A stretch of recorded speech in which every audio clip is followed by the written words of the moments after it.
today's video is all about the foods I am making sure I am consuming on a regular basis through this TTC journey. These foods will benefit any of you who have PCOS, who are even wanting to just balance your hormones and not conceive, but they are definitely superfoods when it comes to conceiving naturally as well.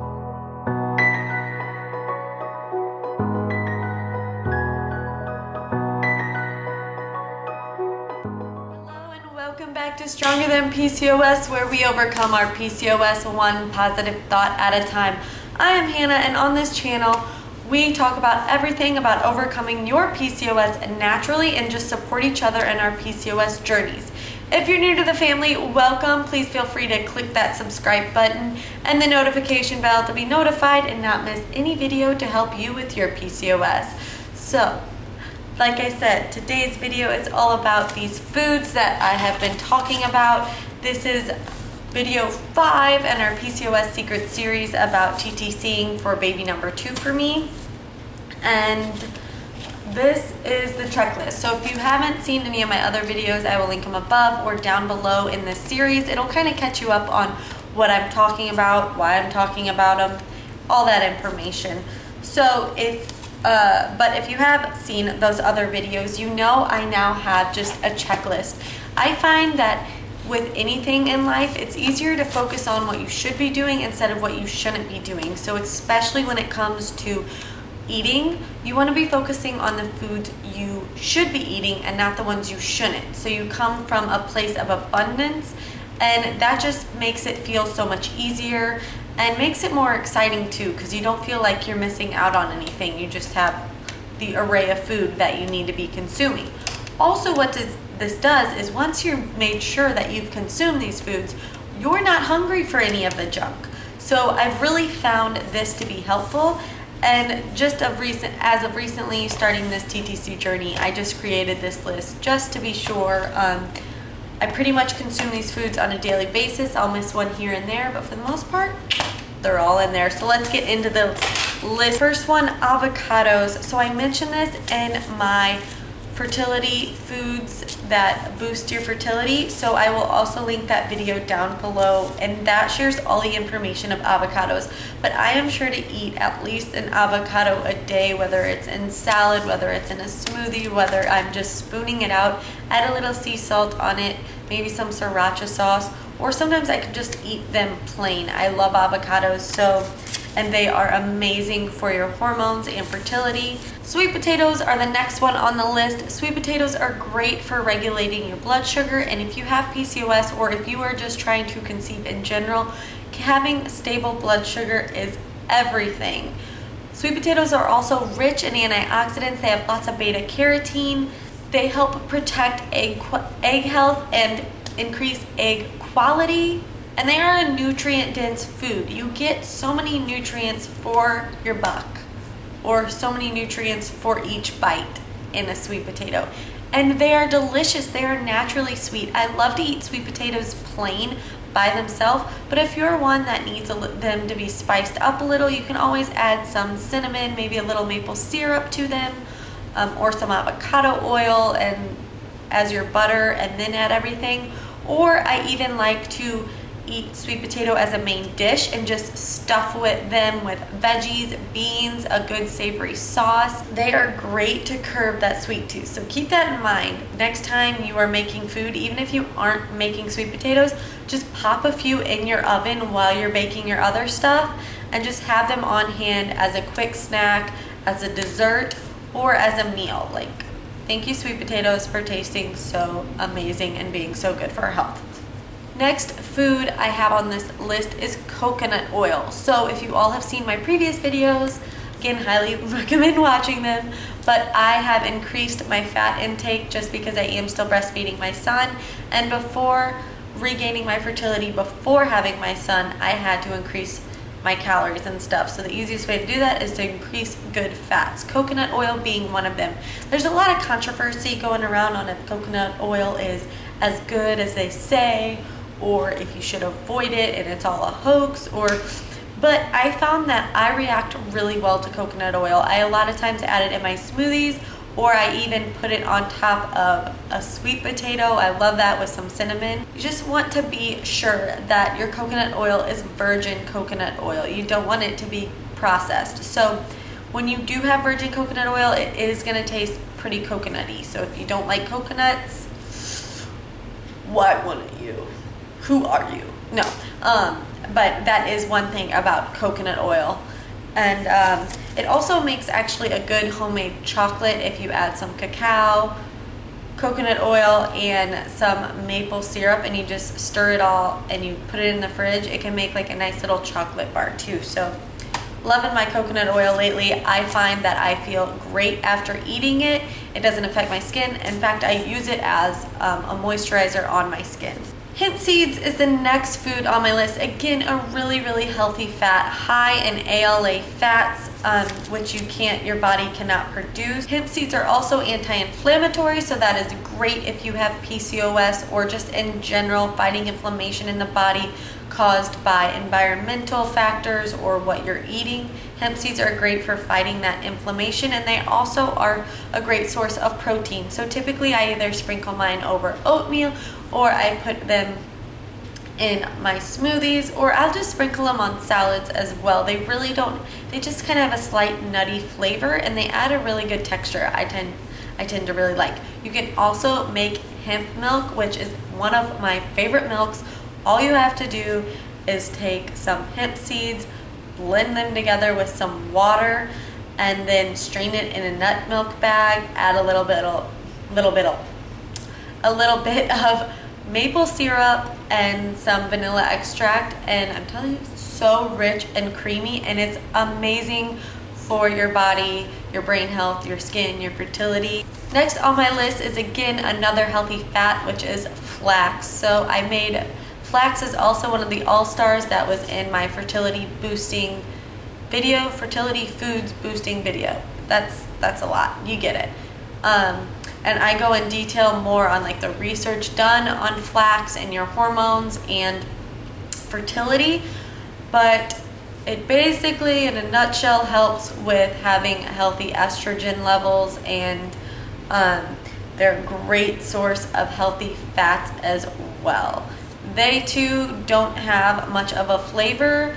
Oatmeal smoothies, I don't really put it over salads. You just want to be sure to get raw flax, and you want to be sure they're ground up, because unlike other nuts and seeds, we need flax seeds to be ground up in order to absorb their nutrients.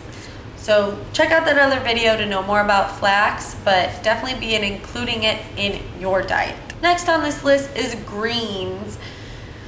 Kale, spinach, chard, anything that is a leafy green vegetable. These are a rich source of antioxidants, rich in fiber, help really cleanse the body, rich in minerals, vitamins A, C, K, E. Did I already name E? They're just superfoods. Again, very nutrient dense. You get so much nutrients for the bite, and that's what you want in this journey of trying to conceive. They're really easy to get in your smoothie. You can have a salad, you can put them as a side dish. I love making some spinach to just go along with a meal as a side. You just either boil them or put them in some water on low heat, let them wilt a little, add some garlic seasoning and some salt, and I think they make a really good side dish. They are very salty too. As far as kale goes, I do the same with that as well. All of these are great for your digestion. Greens really help to boost your good bacteria in your gut and help you have better digestion and absorb more nutrients and just have regular bowel movements. Holy mother of pearl. Look how big this grasshopper is. This is Florida living. That's also why my hair is always such a wreck, is because I live in Florida and it's humid. But look at this. Yo. That's massive. Oh my goodness. Greens are Greens are rich in calcium, they're rich in magnesium, they're very alkalizing to your body. You want your body to be in an alkaline state. That's what's gonna give you a strong immune system, gonna give you a strong body in general that's working how it should. Greens are very nourishing. The chlorophyll in the greens is so good for our cells. Next food on the list is blueberries. So I mentioned blueberries before, but I haven't really got into how amazing they are. First off, really any berries is great for fertility, but I focus on blueberries, one, because I think they're delicious, and two, they are amazing for your brain health. They actually protect your neural pathways while you age. They have been known to have a positive effects on your brain within hours after eating them. Blueberries are known for their blood sugar regulation. So eat them in the morning and know that you are giving your body the best chance of having healthy blood sugar levels throughout the day, and especially with that breakfast meal. You can add them to anything. Studies have shown if you just add blueberries to a meal, your body will naturally regulate its blood sugar better. Pack them in there whenever you can as a snack in your breakfast, for dessert. Eat those blueberries, or if you're not a big fan of blueberries, at least get berries in there. Raspberries and blackberries are great for fertility. Cruciferous vegetables are next on the list. Brussels sprouts, broccoli, cabbage. Kale's actually a cruciferous vegetable as well. Cruciferous vegetables are great for estrogen metabolism. They are also typically rich in antioxidants and pack lots of minerals. Again, these are nutrient-dense foods. You're getting a lot of nutrients in each bite compared to most foods that are around us. They're known to help with diabetes and regulation of blood sugar. Almonds are the next food on this list, whether that is just raw almonds, sliced almonds, almond butter, or homemade almond milk. Healthy fat, great omegas, known to help with blood sugar levels and blood sugar metabolism. Rich source of vitamin E and antioxidants, and they are known to also help lower testosterone. Can you just give this video a big like for delicious healthy food? Apples are the next food on this list because, I mean, an apple a day keeps the doctor away. There is a reason, that is a saying. Apples are rich in fiber, they are rich in vitamin C, they're rich in so many vitamins and minerals that are so good for our bodies. Great for blood sugar metabolism. Once again, most of these foods are, that's why I included them. And they are great for our liver health, which is so vital when it comes to our hormone levels and having healthy hormones.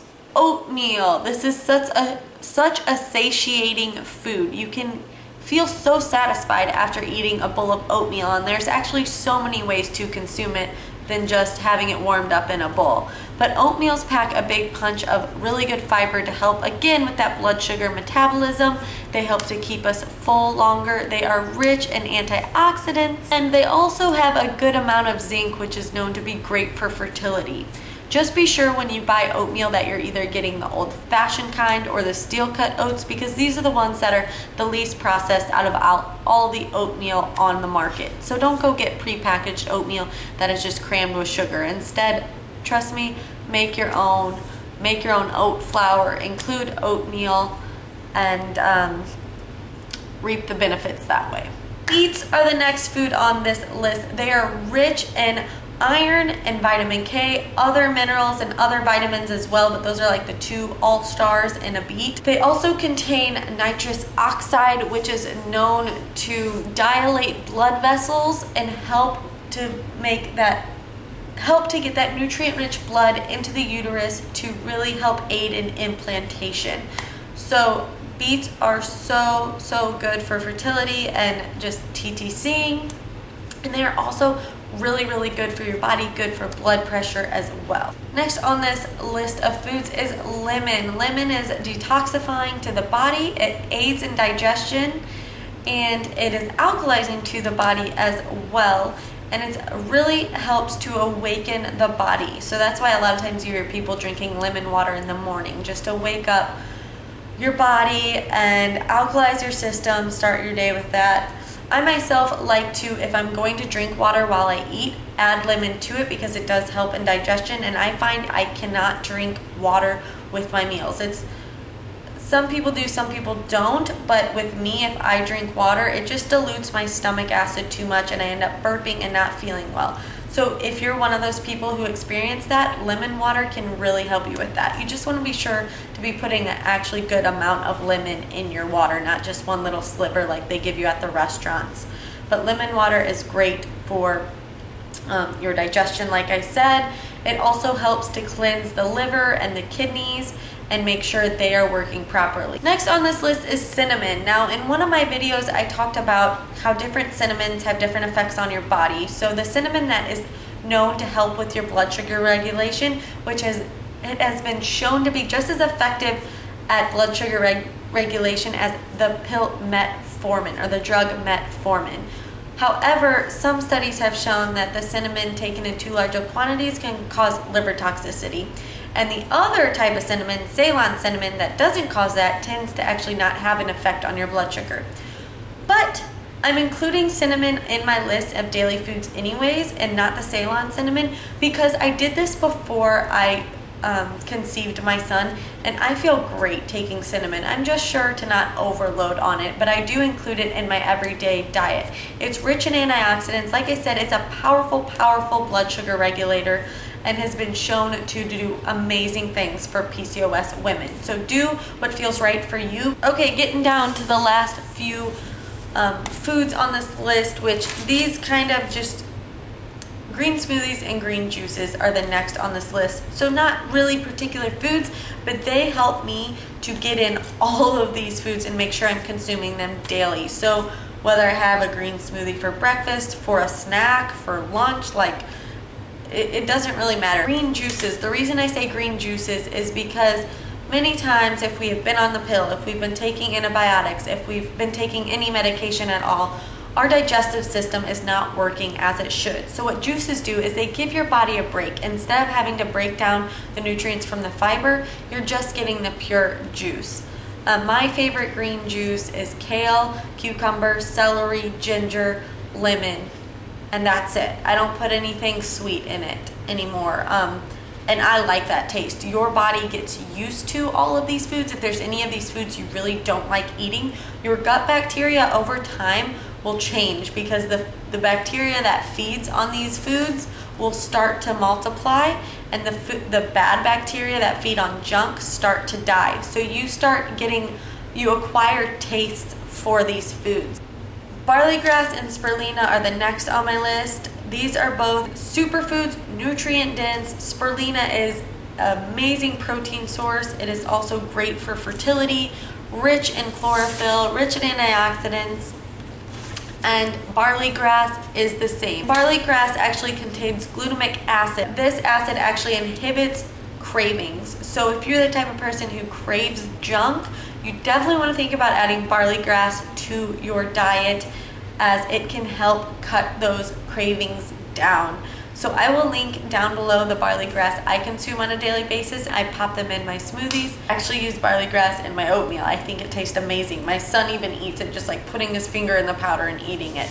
It is so delicious and your body will thank you. It is so nutrient dense, full of minerals, great anti-aging, great antioxidants, alkalizing, cleansing, anti-inflammatory. The list goes on with these two. That's why I'm sure to include them. Last on this list is supplements. So if you all have seen my other videos, you already know what supplements I take. Feel free to just reference back. But I'm sure to write them down, so I'm making sure that I am taking them every day. Because when it comes to supplements, consistency is key. And I'm going to be honest and say that I haven't been taking mine every day. So I need to get back on this list like I was before I went on vacation. If you're consuming any foods that are making you feel amazing, let me know down below. Let me know of all these foods which sounds the most delicious. And if you haven't already, please feel free to give this video a big old thumbs up. Remember to type down there, I am stronger than PCOS. You know the drill. Get it in your subconscious mind. Say it out loud. Say it over again. Say it in the mirror. Say it to me. Believe it, because it is true. You are stronger than PCOS and we are in this together, girl. I will see you in my next video. Thank you so much for joining me today.